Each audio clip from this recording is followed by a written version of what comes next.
really like this song as an invocation for this month of being the summer of love.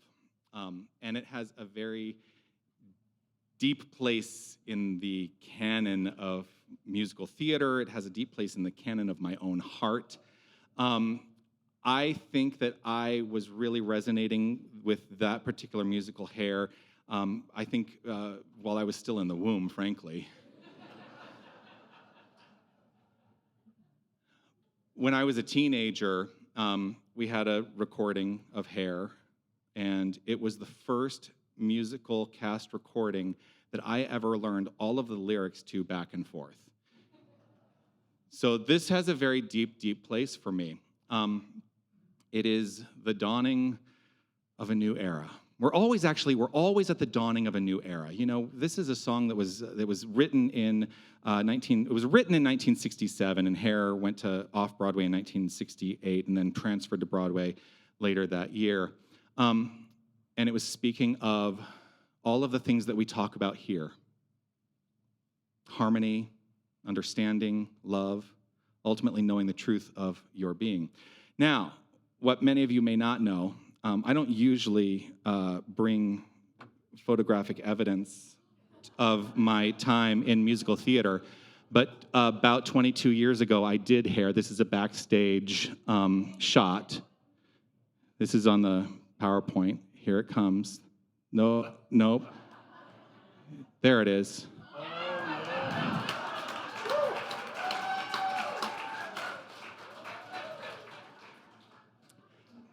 That is my real hair. I'm not wearing a wig. I also don't typically show pictures of me with no shirt on.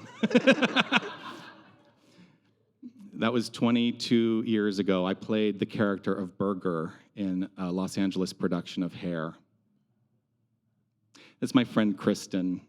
Sorry, I'm getting very nostalgic now. Okay, we can take that down. I think about the character of Burger. He's the leader of the tribe. If you don't know the musical, you're going to hear a little bit about it. And Burger is like the leader of what's called the tribe. And when you engage in a production of Hair, one of the things that happens is we don't call ourselves a cast. We call ourselves a tribe. And Burger's journey through the story works on very, very many different themes, what he is navigating and traveling through. A couple of these themes are freedom versus responsibility, this notion that they are somehow in conflict. He's seeking freedom, but also, feeling tied to the responsibilities of life in some ways and feeling like he's being pulled down by what other people's expectations of those responsibilities are going to be.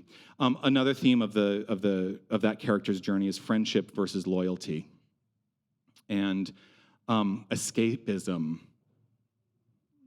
and tragic denial. One of the things that's part of his journey is his unwillingness to face the challenges that are put before him, and he often disengages from those challenges, and he becomes very flippant about them. One of the ways that we express that sometimes in the New Thought philosophy is a thing that we call spiritual bypass. He's going into bypass, not willing to face the circumstantial world. One of the things that I always like to say is that in the New Thought philosophy, we are not here to ignore the circumstantial world. What we are here is to adopt spiritual philosophy that allows us to navigate the circumstantial world irrespective of what that circumstance looks like. And on the surface, the entire show and his entire journey seems to be about rebellion, but what it's really about is belonging. That's why I said it's about a tribe. And the members of the tribe are encouraged to be unapologetically themselves. That's part of their expression, and there's great insight as you go through everyone introducing themselves, the characters introducing themselves, and they do so in an unapologetic way. And today, in this month of diversity, is really all about that, about celebrating that which makes us unique and finding spiritual belonging within that celebration. Allowing ourselves to find that sense of belonging that honors and celebrates our differences Because if we were not inherently different, well, we would all be automatons, and that would be a pretty boring life. And it would be a life devoid of choice. It would be a life devoid of opportunity for freedom. Diversity, I think sometimes we look at this notion of diversity as a challenge to be overcome, that we have to find some path to honoring diversity. But it's not a human challenge to be overcome. What I think it is a divine design that can be embraced. That we can all, each and every one of us, embrace the divine design that has showed up in its diverse expression. That's the nature of God. Diversity is not accidental, it is intentional. It is not accidental. If you look at the diversity of nature, it is not accidental. It is intentional. Audre Lorde had this to say. She said, "It is not our differences that divide us. It is our inability to recognize, accept, and celebrate those differences." Intentional differentiation is how the one, God, source, energy, whatever we choose to call it, the universal presence, that is how the one expresses itself infinitely in form. We are each and every one of us part of that intelligence. We are each and every one of us part of that design. We are each and every one of us worthy of our unique individualized expression. And so the issues that we face are not really about differences. The core of division is actually a feeling of disconnection, that we lean into looking at the differences in adverse ways when we feel disconnected. And the source of all discord is a sense of separation from the infinite source and substance that is the identity of each and every one of us. I believe we are all encouraged to live up to a spiritual call. The spiritual call is not a call of tolerance.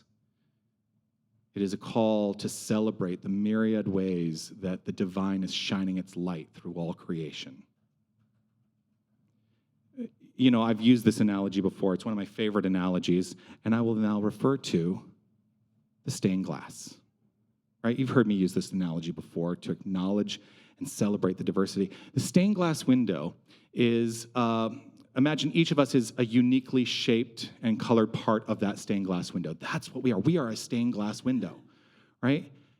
And we all contribute to the makeup of the whole. And the light of God is shining through each and every one of us equally. And each piece offers its own hue and its own vibration in the makeup of the whole. And here's the thing, if any piece is missing, then the wholeness is incomplete. It is no longer whole. And so this leads me to a reminder that we are necessary to the expression of wholeness. Your unique expression is necessary to contribute and allow the wholeness to be in its fullness. In diversity, we don't lose unity. In fact, I think in diversity, that is the ultimate expression of unity. In diversity, we don't lose unity, we actually illuminate it. Because here's the thing about unity. Unity is not uniformity. I say every single week, I'm not here to tell you what to believe, and I'm not here to tell you what to think. That is such an important aspect of the way that I approach my ministry in this spiritual philosophy, because I don't want us to just take for granted the things that we hear. I want us to question. I want us to be skeptics, because I have found that through skepticism, I have enhanced the quality of my life. And I think that we can all do that. And so I'm not here to encourage uniformity. Far from it. Unity is not sameness. Unity is harmony expressed through the multiplicity, through the infinite multiplicity of God's full expression as all that is. What a delight that is. Every single week, I look out and I see the multifaceted faces of God and the light shining in each and every one of them. That's you. That's you.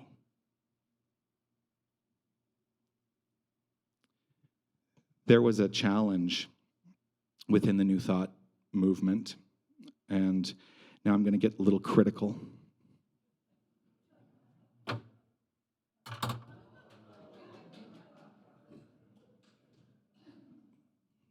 I think it's important that we acknowledge and understand that the founders of the various paths in New Thought were products of their time, and that there are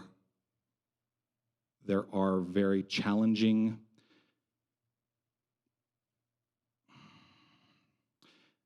challenging frames of mind that guided this spiritual philosophy for a significant amount of time.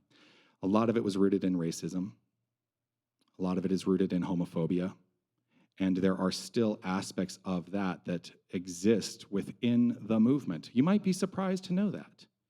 I don't think that we demonstrate that here. I really don't. I think that we are a community that really understands. But one of the things that happened is in the 1950s, the founder of the religious science movement, Ernest Holmes, came to a gathering of the religious science community. Religious science is the sibling organization that is part of the New Thought movement. Unity is one, religious science is another. And he got pushback when he arrived with people coming in and saying, there are too many people that are not like us here. And I'm not going to go into specifics about what the actual language was, because it's rather upsetting. But he pushed back on that. And one of the things that he said is this is a long quote. He said this: "We are all children of the living God, one God that permeates all without exception, one intelligence that governs all, and every man and woman who abides in the universe is a significant entity in the one universal consciousness. Our doors will forever be open to all. Whoever you are, be proud. You are a divine idea in the mind of God." I want to put that on our wall in our lobby.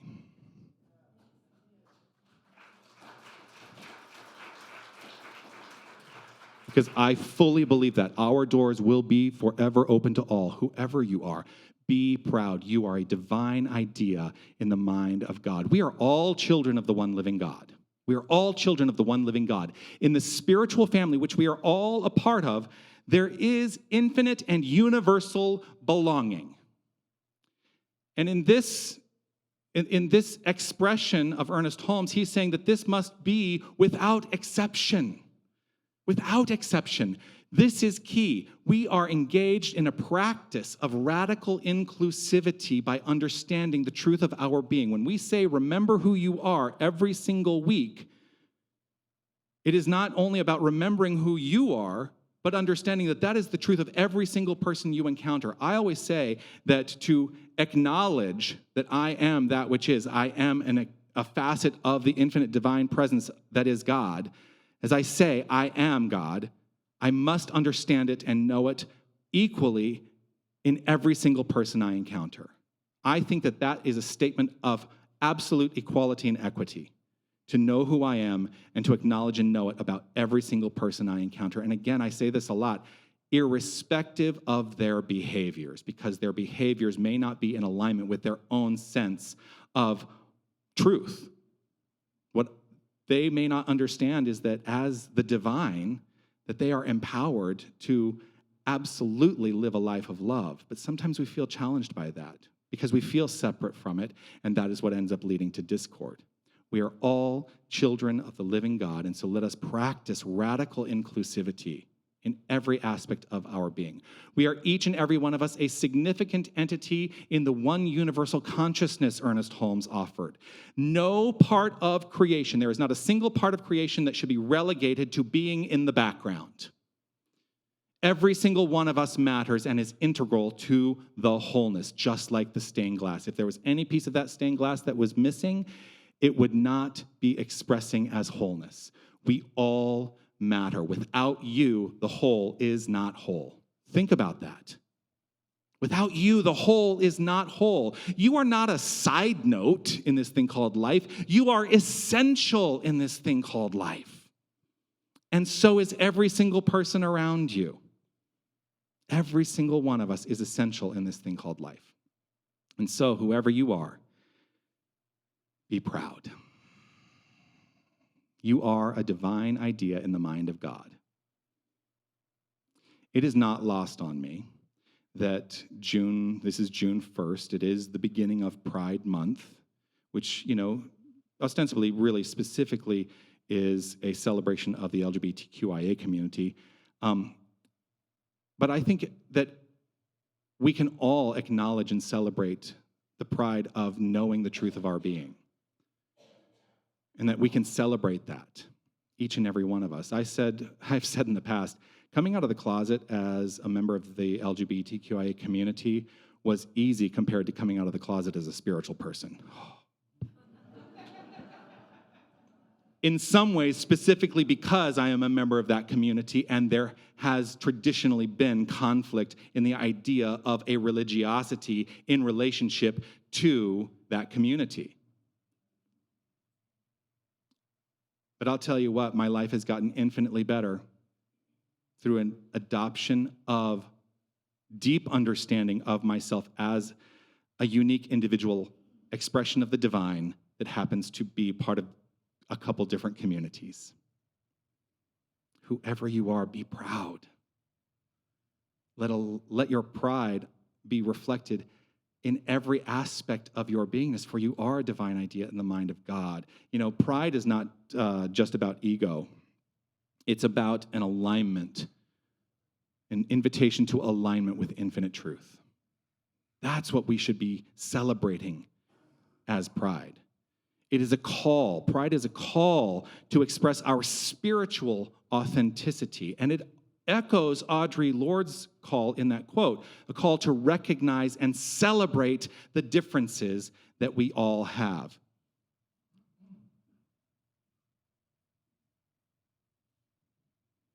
Take a look around for just a moment.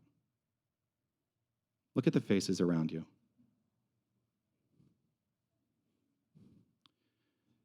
We sometimes say that we will see reflected in others that which is inherently aspects of ourselves. And I do believe that's true.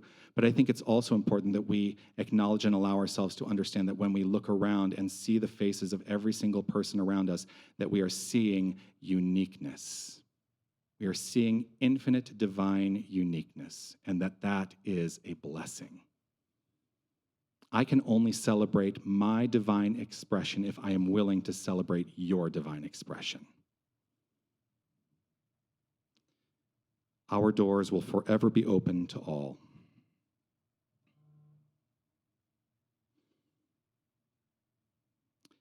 I also find challenge sometimes that we do open our doors to all. And there's a part of me that wishes that more people would walk through those doors. For no other reason than I feel like we have something to offer in terms of considerations of how to enhance the quality of life. Our doors being open to all is a call to celebrating in integrity who we say we are. The dawning of this age is not external or performative. It is a call to aligning with an internal beingness, to truly settle into the notion and the understanding that we are that which is. I am that which is. You are that which is. There can be no separation. There is only God expressing in its multifaceted magnificence by means of each and every one of us. In the 1960s, that song invited us into the age of Aquarius, saying, this is the dawning of the age of Aquarius. The age of Aquarius is not a calendar date, just by the way. Although I think some astrologers would say, well, there is actually a timeline and a calendar date that could be associated with the dawning of the age of Aquarius, irrespective. For me, it is not a calendar date. It is an adoption of a shift of consciousness. It is a consciousness shift. It is an opportunity for us to step into prioritizing, to step away from prioritizing fear as a motivating factor in our lives and moving to prioritizing love as the motivating factor of our lives. It is a call to each and every one of us, a consciousness shift from division to celebration. It is a consciousness shift from the judgment of differences to celebrating the unity in diversity. The tribe of New Thought is not built on sameness. There is a joke. It's considered a joke in this movement. And I'm going to look at Reverend William for just a moment because he'll understand what I'm saying. The joke is, people go around and say, well, if you've been to one unity church, you've been to one unity church. And they say it as though it is a detrimental aspect of how we show up in the world. I think we need to stop thinking of it as a detriment, and I think we need to start celebrating it as an asset. Because you may not, okay. Because I know, here's the thing, I know I'm not the minister for all people. I'm out there. You ever notice that? I know, it's shocking, isn't it? I am a musical theater guy who brings it to the stage and allows myself to let that inform the manner in which I do ministry. That's not for everyone. Here's my encouragement. If that is not the style of ministry that you're attracted to, please go find where you're spiritually nourished. I won't be offended. I would be more offended if you stayed because you thought, oh, I have to go to church on Sunday, otherwise detrimental things are going to happen, and so I got to go put up with that guy. I don't want to be tolerated. I want to be celebrated, and I want to celebrate you. And I endeavor to do that in my own unique expression of this thing called ministry of the divine every single week. The tribe of New Thought is not built on sameness. It is a tribe of infinite expressions of the one, and there is room for all expressions of the one. There is a shape, thank you. There is a shape and a color in the cosmic window that is your unique expression. And when we shine our light fully, the collective light becomes more beautiful. I'm actually a little disappointed that it's overcast today because usually this window behind me is a lot brighter. Doesn't mean that the light is not there. What a blessing it is that the light still shines through. And some people ask, is that actually illuminated by artificial light? It's not. That is actually the light from the outside of the building. We are here to shine our light fully and contribute to the collective light. So seek the beauty even in the expressions you may not understand. That is part of our work in the New Thought philosophy, to allow ourselves to see that beauty. You are a divine idea in the infinite mind of God. You are a divine identity in the infinite mind of God, and so is every soul you meet. So let us open our heart to use the full spectrum of that God source energy to be expressed as humanity. Let us celebrate the dawning, rooted in love and united in and as light. Peace and blessings. You are magnificent.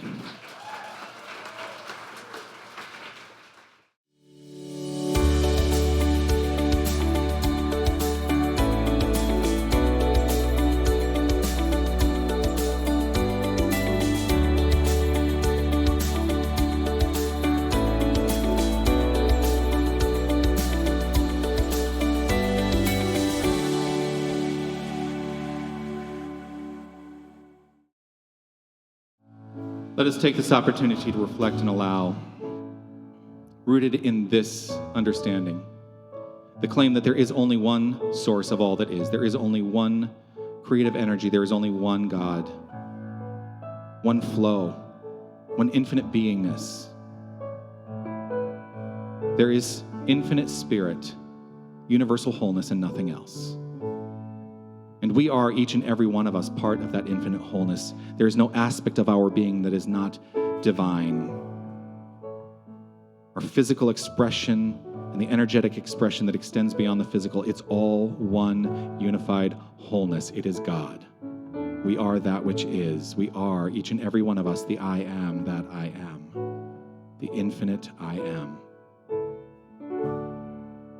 And it shows up by means of each and every one of us in unique and diversified ways. And for this, I live in eternal gratitude. I give over to gratitude for the way that God is showing up in its fullness, shining its light by means of each unique individualized expression.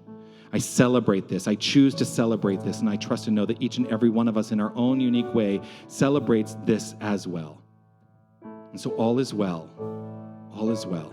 And in the celebration, all is flowing forth with grace and with ease. For I am not tied to the circumstantial world. I am the creator of that circumstantial world. And so the love with which I lead, the acknowledgement of that love, and the expression and wholeness of a unique divine identity that is each and every one of us, I trust and know, is letting itself be known. And we are in the dawning of a new age of conscious awareness.